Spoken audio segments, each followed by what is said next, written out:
আসসালামু আলাইকুম এভরিওয়ান। ভাই নামক অজানা ভয় গল্পের ৪৭ নম্বর পর্ব। তো বেশি কথা না বলে চলো গল্প শুরু করি। গভীর রাত, আকাশে মেঘের ঘনঘটা শেষে অঝোর বৃষ্টি নামছে। কাছের ওপারে বৃষ্টির সেই শব্দ আদিত্যের ভেতরের অস্থিরতাকে কমানোর বদলে যেন আরও উস্কে দিচ্ছে। সে ব্যালকনিতে স্থির হয়ে দাঁড়িয়ে আছে। তার দীর্ঘদেহী অবয়বটা অন্ধকার আর বৃষ্টির ঝাপটায় এক রহস্যময় রূপ নিয়েছে। বাম হাতে ধরা ক্রিস্টালের ওয়াইন গ্লাস, যার ভেতরে থাকা বরফকুচিগুলো কাছের দেওয়ালে লেগে লেগে মাঝে মাঝে টুংটাং শব্দ তুলছে। এই সূক্ষ্ম শব্দটুকু যেন এই নিস্তব্ধ রাতের একমাত্র সাক্ষী। ঠিক তখনই দরজায় টোকা পড়ল। আদিত্যের দেহভঙ্গি পাল্টালো না, শুধু ঘাড় সামান্য কাত করে তাকালো। জাওয়াত ঘরে ঢুকে ঠিক তার পেছনে এসে দাঁড়ালো। আদিত্য খুব শান্ত গলায় বৃষ্টির শব্দের সাথে পাল্লা দিয়ে প্রশ্ন করলো, কাজ হয়েছে? জাওয়াত এক ধরনের উত্তেজিত কণ্ঠে জানালো, জি স্যার, আপনি যেভাবেই বলেছিলেন সব ঠিকঠাক সেভাবেই হয়েছে। পাত্রের বাবাকে বেনামে আপনার দেওয়া ছবিগুলো আর কয়েকটা ভুয়া মেডিকেল রিপোর্ট মেইল করে দেওয়া হয়েছে। তাছাড়া আমাদের ছেলেরা পাত্র সাইমকেও আড়ালে ডেকে কড়া ভাষায় হুমকি দিয়ে এসেছে। এই মুহূর্তে ওরা ভীষণ আতঙ্কিত। পুরো পরিবার এখন ভাবছে আদিবা ম্যামের বড় কোনো মানসিক সমস্যা আছে। ভয়েই ওরা বিয়ে ভেঙে দেওয়ার সিদ্ধান্ত নিয়েছে স্যার। আদিত্যের ঠোঁটের কোণে এক চিলতে নিষ্ঠুর হাসি ফুটে উঠল। সে গ্লাসে একটা শেষে চুমুক দিয়ে বলল, গুড জব জাওয়াত। আহমেদ চৌধুরী হয়তো ভেবেছিলেন খুব সহজেই ওনার ভাঙ্গাচোরা পরিবারকে জোড়াতালি দিয়ে দেবেন, কিন্তু তিনি জানেন না ছিঁড়ে যাওয়া সুতা আর কখনো এক হয় না। জাওয়াত কিছুক্ষণ ইতস্তর করলো, তারপর খুব সাবধানে মুখ খুলে বলল, স্যার যদি কিছু মনে না করেন একটা কথা বলবো। বলো। আদিত্যর গলায় বরফ শীতল কাঠিন্য। ছোট মুখে হয়তো বড় কথা বলা যাবে না স্যার, কিন্তু কাজটা কি একটু বেশি বাড়াবাড়ি হয়ে যাচ্ছে না? আদিত্য ঘুরে তাকালো। তার চোখের মণি দুটো অন্ধকারে বাঘের মতো জ্বলছে। সে এক পা এগিয়ে এসে বলল, কোনটা? জাওয়াত আমতা আমতা করে বলল, এই যে আমরা প্রতিবার আড়াল থেকে আদিবা ম্যামের বিয়ের সম্বন্ধগুলো ভেঙে দিচ্ছি, এটা কি ঠিক হচ্ছে? তুমি বলতে চাচ্ছ আমি ভুল করছি? জি না স্যার, আপনাকে গত 5 বছর ধরে দেখছি, আর যেটুকু বুঝেছি আপনার আদিবা ম্যামের উপর রাগ থাকলেও আপনি তাকে অপছন্দ করেন না। তার প্রতি অভিমান থাকলেও ঘৃণা নেই। তাই বলছিলাম আপনি এভাবে ভেবে দেখুন স্যার, মেয়েটার বয়স বাড়ছে, এই সমাজ বড় নিষ্ঠুর। প্রতিবার এইভাবে বিয়ে ভেঙে গেলে বাইরের মানুষ তাকে নিয়ে নানান কুৎসিত কথা বলবে, তার চরিত্র নিয়ে প্রশ্ন তুলবে। আপনি কি চাচ্ছেন?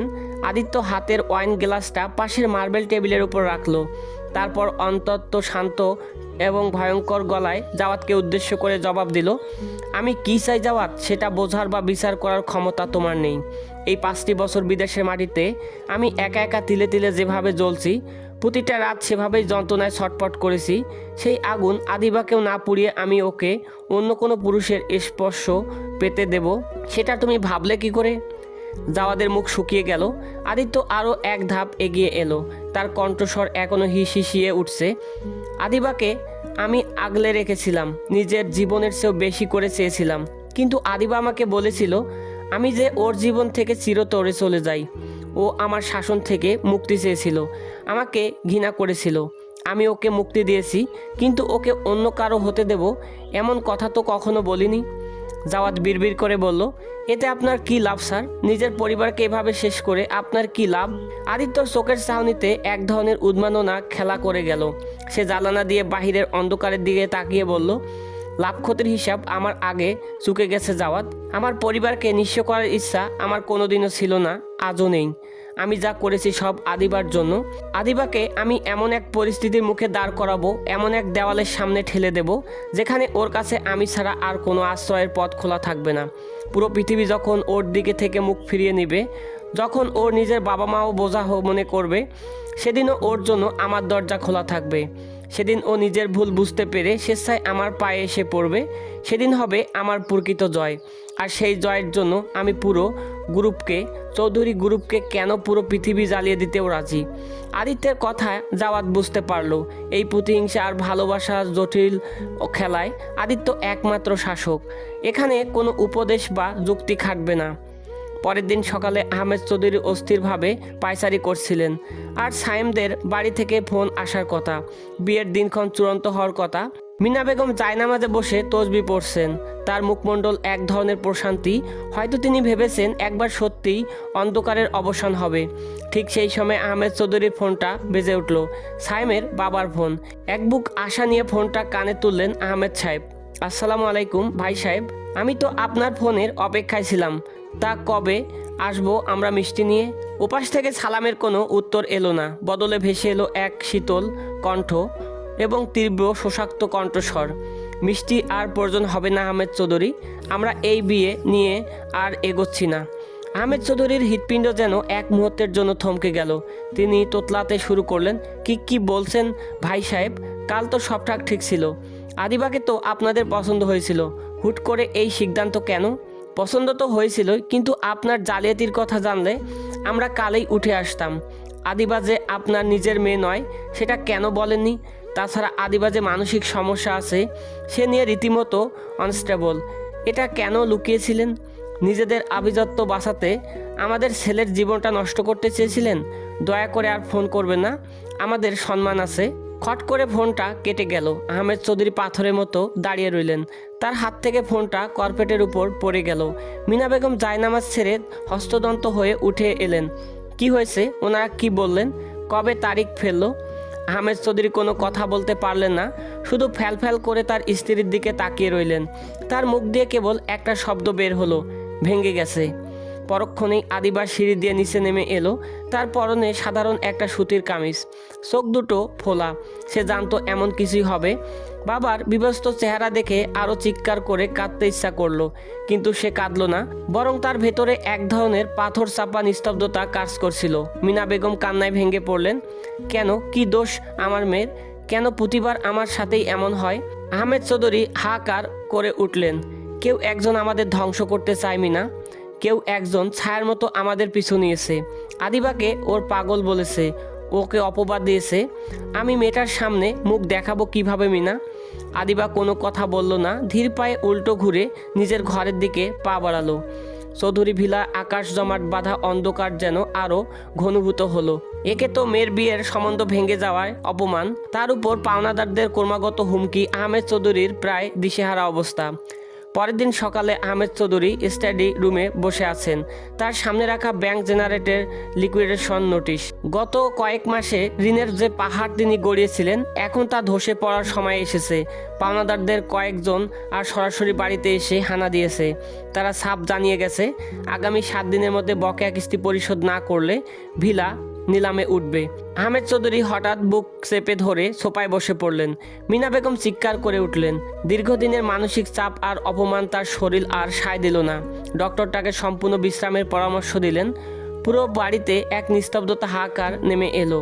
বিছানায় শোয়া অবস্থায় আহমেদ চৌধুরী বিড়বিড় করে বলে উঠলেন, সব শেষ মিনা। যে সাম্রাজ্য রক্তের ঘামে গড়িয়েছিলাম, আজ তা ধুলোয় মিশে যাচ্ছে। আমার পর এই দায়িত্ব নেওয়ার মতো কেউ রইল? আমি আমার বংশের নাম ডুবালাম। আমি আমার ছেলেকে ঘর ছাড়া করছিলাম, আজ তার ফল ভোগ করছি। এই জীর্ণ অট্টালিকায় ইটের কাছে কাছে শুধু আমার পরাজয় দীর্ঘশ্বাস লেখা থাকবে। দরজার পাশে দাঁড়িয়ে সবটুকু শুনছিল আদিবা। তার চোখে জল নেই, বরং এক অদ্ভুত জেদ দানা করছে। 5 বছর ধরে সে কেবল কেঁদেছে আর অনুশোচনা করেছে। আর সে বুঝতে পারল, কেবল কেঁদে আদিত্যর অভাব পূরণ করা যাবে না। যদি এই পরিবারকে বাঁচাতে হয়, তবে কাউকে না কাউকে রুখে দাঁড়াতেই হবে। আদিবার চোখের জল মুছে শক্ত পায়ে বাবার ঘরে ঢুকলো। আহমেদ চৌধুরী পাশে বসে তার শীর্ণ হাতটি ধরলো। পাপা, তুমি ভেঙে পড়ো না। ভেঙে পড়লে যে আমরা সবাই ভেসে যাব। চৌধুরী গ্রুপের পতন এখনো হয়নি। বিশ্বাস করো, সব আবার ঠিক হয়ে যাবে। আহমেদ চৌধুরী মেলান হাসলেন। মা, তুই তো ছোট, অফিসের মার প্যাচ তুই বুঝবি না। কিছুই আর ঠিক হওয়ার মতো নেই মার্কেটে। এখন আমাদের কোনো সম্মান অবশিষ্ট নেই।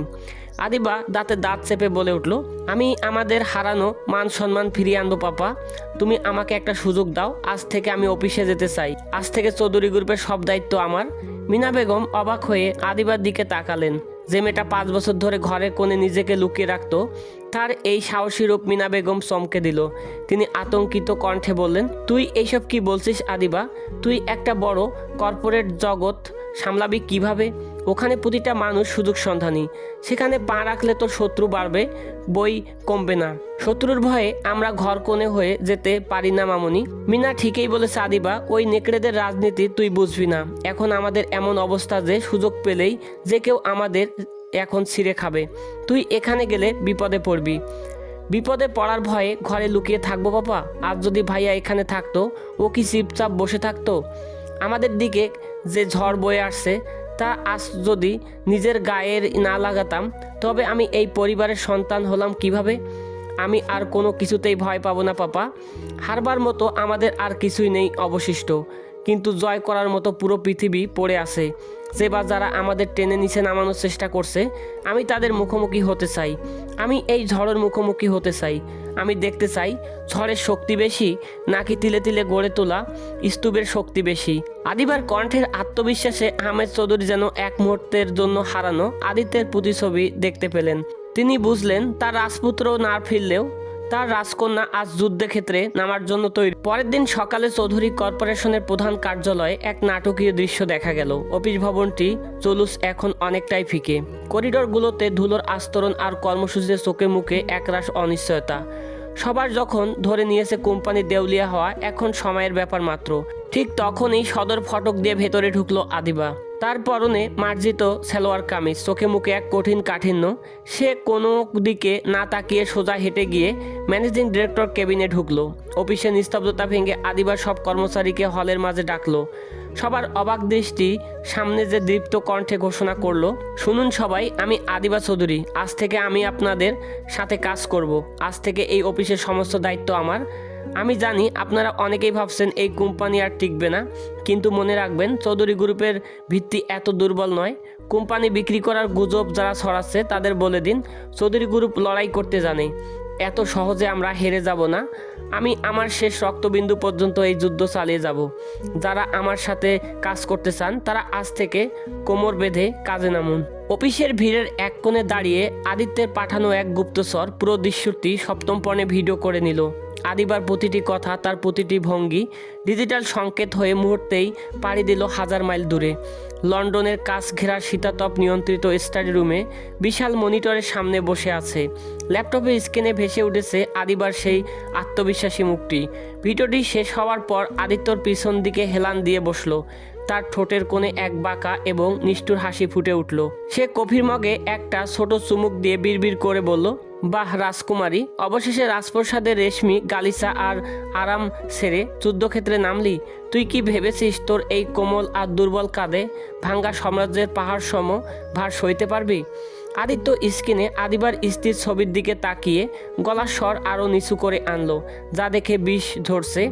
এই লড়াইটা তুই যতটা সহজ ভাবছিস আসলে তার চেয়ে অনেক বেশি যন্ত্রণাদায়ক হতে যাচ্ছে। তুই কেবল দাবার বোর্ডে হিসাবে নামলি, আর আমি এই বোর্ডের রাজা।